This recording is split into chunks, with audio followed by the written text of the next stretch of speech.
Good morning, welcome to వార్తలు వాస్తవాలు. నా పేరు రాజేష్. పత్రికల్లో వచ్చిన ప్రధాన వార్తలు చూద్దాం. ముందుగా నమస్తే తెలంగాణ. ఫార్మాసిటీ రద్దు చేయం, ప్రజా ప్రయోజనాలను దృష్టిలో పెట్టుకుని మార్పులు. ఓఆర్ఆర్ ఆర్ఆర్ఆర్ మధ్య ప్రత్యేక క్లస్టర్లుగా ఏర్పాటు. మెట్రోను రద్దు చేయం, అలైన్మెంట్ మారుస్తాం అంతే. 100 పడకల దవాఖాన ఉన్న చోటే నర్సింగ్ కాలేజ్. స్టేట్ గెస్ట్ హౌస్గా గత సీఎం క్యాంపు ఆఫీస్. రేపు టీపీసీసీ విస్తృత స్థాయి సమావేశం నిర్వహిస్తాం. పార్టీ కోసం పనిచేసే వాళ్ళకే నామినేటెడ్ పదవులు ఇస్తాం. 100 రోజుల్లో జర్నలిస్టుల సమస్యలు పరిష్కరిస్తాం. మీడియాతో చిట్చాట్లో ముఖ్యమంత్రి రేవంత్ రెడ్డి. ఫార్మాసిటీని రద్దు చేస్తామంటూ మేనిఫెస్టోలో కాంగ్రెస్ ప్రకటించింది. ఇటీవల ముఖ్యమంత్రి అదే చెప్పారు. బట్ మళ్ళీ కేవలం 17 రోజుల్లోనే తన నిర్ణయాన్ని వెనక్కి తీసుకుంటున్నట్టుగా ప్రకటించారు ముఖ్యమంత్రి.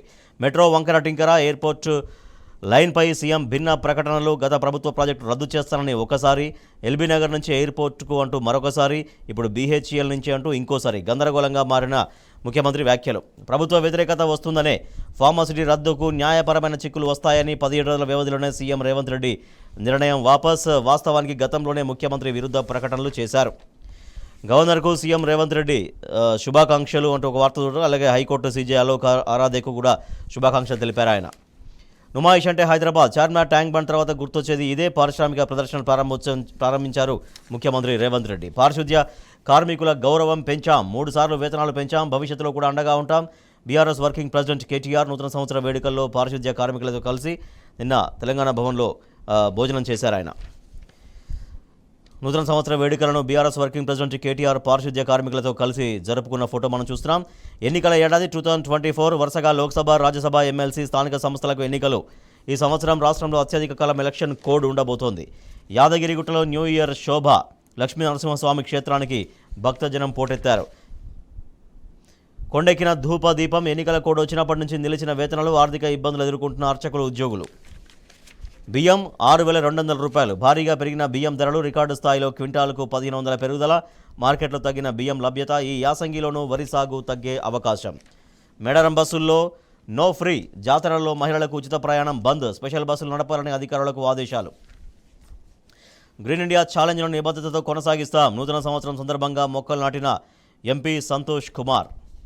నిన్న బంజారాహిల్స్లోని పార్కులో మొక్క నాటారు ఆయన. తెలంగాణలో నక్సలిజం కనుమరుగు. గత బీఆర్ఎస్ ప్రభుత్వ చర్యలే కారణం. తగ్గిపోయిన కొత్త రిక్రూట్మెంట్లు. రాష్ట్ర క్యాడర్ అంతా ఛత్తీస్గఢ్లో మకాం. ఇప్పుడు అక్కడే తీవ్రవాదం అధికం. ఆ తర్వాత స్థానంలో మహారాష్ట్ర. తాజా నివేదికలో ఎన్సీఆర్బీ వెల్లడి. తుంగభద్ర ఇసుకను తోడేస్తున్నారు. రెచ్చిపోతున్న ఏపీ ఇసుక మాఫియా. నదీ తీరంలో హద్దులు లేకుండా తవ్వకాలు. రాత్రిపూట తోడివేత, పగలు తరలింపు. తెలంగాణ వాటా ఇసుక సైతం తరలింపు. పట్టించుకోని అధికార యంత్రాంగం. రైళ్ల పేర్లలోనూ కేంద్రం వివక్ష. తెలంగాణ చరిత్ర సంస్కృతిపై నిర్లక్ష్యం. మిగతా రాష్ట్రాల్లో రైళ్లకు ప్రముఖుల పేర్లు, ఏ రైలుకు మన వాళ్ళ పేర్లు లేనే లేవు. పట్టని కేంద్ర మంత్రి, రాష్ట్ర బీజేపీ ఎంపీలు. ప్రాజెక్టులకు దేవతల పేర్లు పెట్టారు. ఇక్కడ ముఖ్యమంత్రి గారు కేసీఆర్ ఉన్న సమయంలో ఇక్కడ ప్రాజెక్టులకు మొత్తం దేవతల పేర్లు పెట్టారు. కానీ ఇక్కడ కేంద్రం రైళ్ల పేర్లో కూడా వివక్ష చూపిస్తోంది అంటూ వార్త చూస్తున్నాం. సాగర్ ఆయకట్టుకు బోరే దిక్కు. పంటల సాగుకు ప్రత్యామ్నాయాల అన్వేషణ. యాసంగి వరి సాగుకు నీటి కష్టాలు. దేవాదుల కింద సస్యశ్యామలం. కేసీఆర్ ప్రభుత్వ చొరవతో పుష్కలంగా సాగు నీరు. ఆధార్తోనే ఉపాధి చెల్లింపులు. జాబ్ కార్డు, బ్యాంకు ఖాతాతో అనుసంధానం తప్పనిసరి. సమీక్ష తర్వాతే దళిత బంధు. 2వ విడత కింద 1,30,000 కుటుంబాలకు 10 లక్షల చొప్పున ఇచ్చేందుకు గత సర్కార్ నిర్ణయం. పలువురికి అందజేత. లబ్ధిదారుల జాబితా సిద్ధం. సమీక్ష పూర్తయ్యేంత వరకు నిలిపివేయాలని అధికారుల ఆదేశం. హుజురాబాద్లో లబ్ధిదారుల అకౌంట్లు కూడా ఫ్రీజ్. 22న మధ్యాహ్నం 12:20 రామ ప్రతిష్ఠ. అయోధ్యలో ప్రతిష్టాపన ముహూర్తం ఖరారు. రామ జన్మభూమి తీర్థక్షేత్ర ట్రస్ట్ వెల్లడి. రామ్లల్లాగా మైసూర్ శిల్పి విగ్రహం ఎంపిక.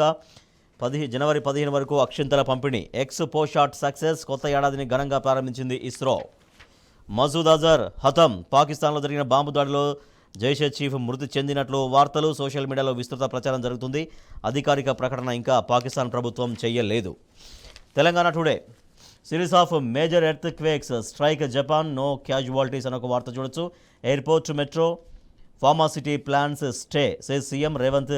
Says government only streamlining projects. Right, ఇవి పత్రికల్లో వచ్చిన ప్రధాన వార్తలు. వీటికి సంబంధించి వార్తలు వాస్తవాలు చర్చలోకి వెళ్దాం. చిన్న బ్రేక్ తర్వాత చూస్తూనే ఉండండి టీ న్యూస్.